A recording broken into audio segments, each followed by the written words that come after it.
اعوذ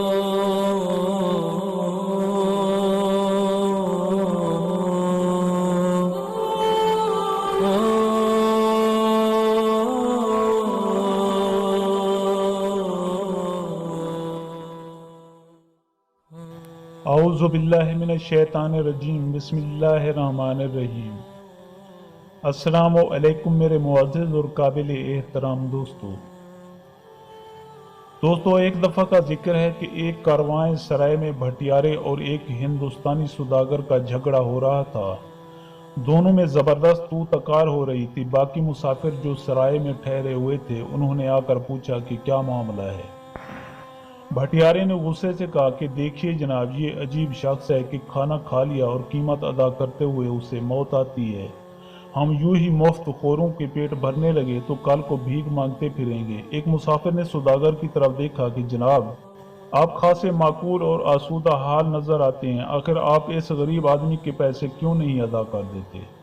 قبلہ، میں تو پیسے دینے کے لیے تیار ہوں، بلکہ میں نے تو اس کے ساتھ یہ بھلائی کی ہے کہ اسے پچھلے کھانے کے پیسے بھی ادا کرنا چاہتا ہوں، جو میں اتفاقاً بھول گیا تھا، لیکن یہ کچھ اور ہی حساب بتا رہا ہے۔ یوں لگتا ہے کہ جیسے سارے ہی مسافروں کے کھانے کی قیمت یہ مجھ سے وصول کرنا چاہتا ہے۔ سوداگر نے اپنا موقف بیان کیا۔ بھلائی کس بات کی؟ بھٹیارا تنک کر بولا، ایک تو پہلے رقم ہی ادا نہیں کی، اسی کا مجھ پر احسان جتاتے ہو۔ کھانا کھایا ہے تو قیمت بھی ادا کرو اور خواہ جھگڑا نہ بڑھاؤ۔ تکرار بڑھی تو کوئی قصبے کے مقدم کو بھی بلا لایا۔ اس نے دونوں سے کل واقعہ بیان کرنے کو کہا۔ سوداگر بولا کہ جناب، معاملہ یہ ہے کہ پچھلے سال بھی میں اسی سرائے میں ٹھہرا تھا۔ میں نے کھانے میں ایک مرغی اور چند انڈے کھائے تھے، مگر جلدی میں ہونے کی وجہ سے میں اس کی قیمت ادا نہیں کر سکا۔ میں نے سوچا کہ اگلے سال ادا کروں گا۔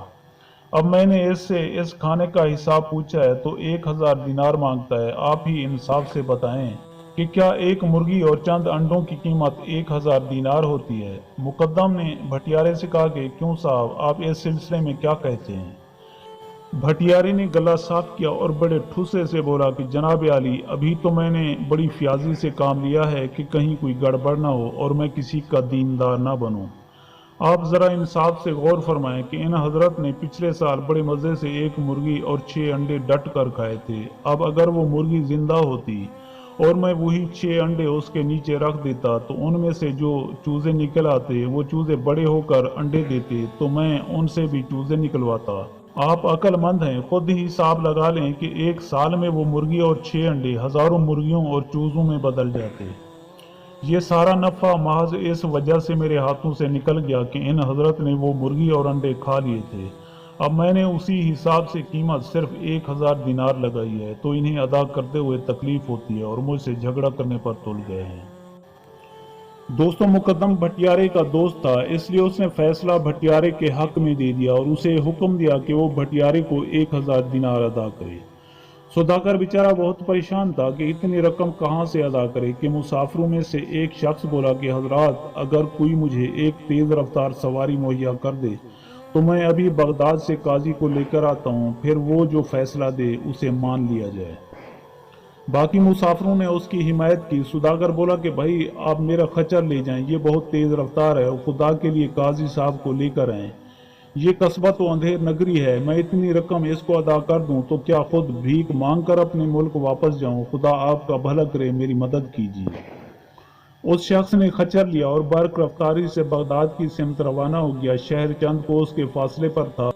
وہ جلد ہی واپس آ گیا اور بولا کہ قاضی صاحب کچھ مصروف تھے، انہوں نے آدھے گھنٹے تک آنے کا وعدہ کیا ہے، آپ لوگ انتظار کیجیے۔ ایک ایک کر کے منٹ گنے جانے لگے۔ لوگ بے چینی سے اس راستے کی طرف دیکھنے لگے جس طرف سے قاضی صاحب کو آنا تھا۔ آدھا گھنٹہ گزرا، پھر 1 گھنٹہ ہوا۔ لوگوں کی بے چینی بڑھی۔ سوداگر کی پریشانی کا ٹھکانہ نہیں تھا اور بھٹیارا مونچھوں کو تو دیتا خوش پھر رہا تھا۔ وقت اور گزرا اور 1.5 گھنٹہ ہو گیا۔ اچانک بغداد کی طرف سے آنے والے راستے پر ایک ٹوپی نظر آئی، پھر گدڑی میں لپٹا ہوا ایک درویش نمودار ہوا۔ قاضی صاحب آ گئے، قاضی صاحب تشریف لے آئے۔